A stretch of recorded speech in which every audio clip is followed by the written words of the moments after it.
evidently he called for backup while he was back there. And last time I checked, Taco Bell wasn't illegal. I don't know what they thought I was going to do with 5 bags of 20 gauge shotgun shells and a black guy in my car. Okay, female cop. Bow now, bow now. Yeah, bow now. she was not very attractive, so... Bow.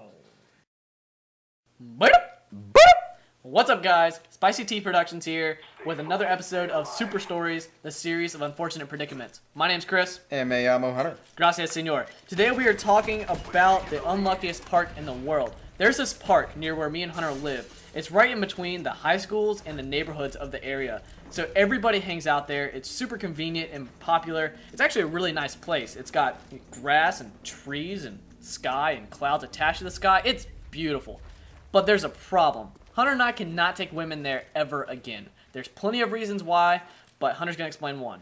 Alright, so let me give you guys the backstory. So 2 weeks before this all goes down, I break up with my girlfriend that I dated for a year and a half. And you broke up with her at that park, right? Yeah, at this park. First mistake. So this all begins when I'm at this team building exercise at my school, and I meet this super attractive female. Wait, how attractive? Like on a scale of 1 to Emma Watson. Like a 9.3. Impressive. So I get into talking to this girl throughout the entire day, and it's going great until she tells me she doesn't like Taco Bell. What?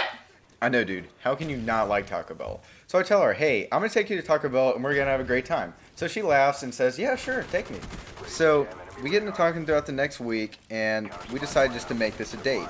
So I go to pick her up, and then I bring her to Taco Bell, and I got her a chicken quesadilla, because you can't go wrong with that, and then a cheesy roll-up, my ultimate no-fail, and a Fruitista Freeze.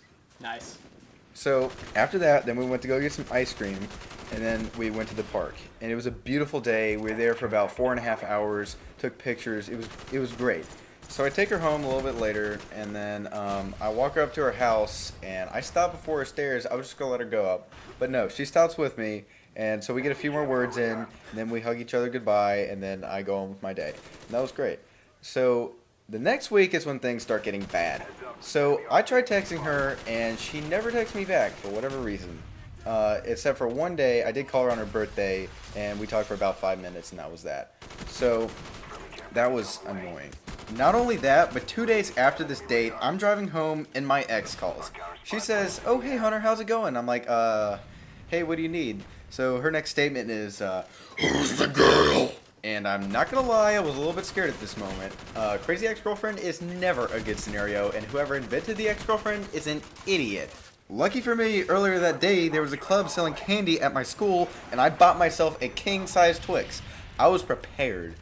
2 weeks after all this happens, my friend Danya is sitting in class, and the girl I took on a date walks in and needs to take a quiz. Well, Danya is sitting right next to her and says, hey, do you know Hunter? And so she goes, Hunter. Yeah, she forgot my name. That's rough, dude. Now let me tell you a story. You definitely want to sit down for this one. I already am sitting down.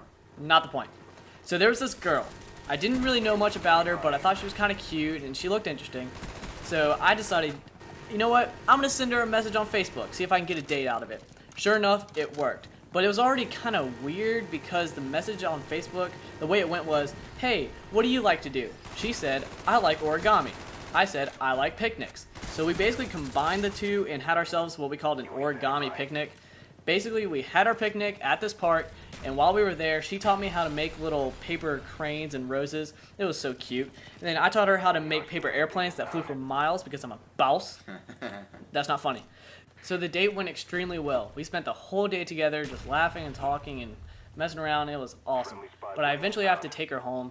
So we get to her house and give her a hug goodbye. And she looks at me. She says, that was really fun. We should do it again sometime. And I said, that would be awesome. The thing was, we didn't really keep in contact after that. We kind of stopped talking to each other.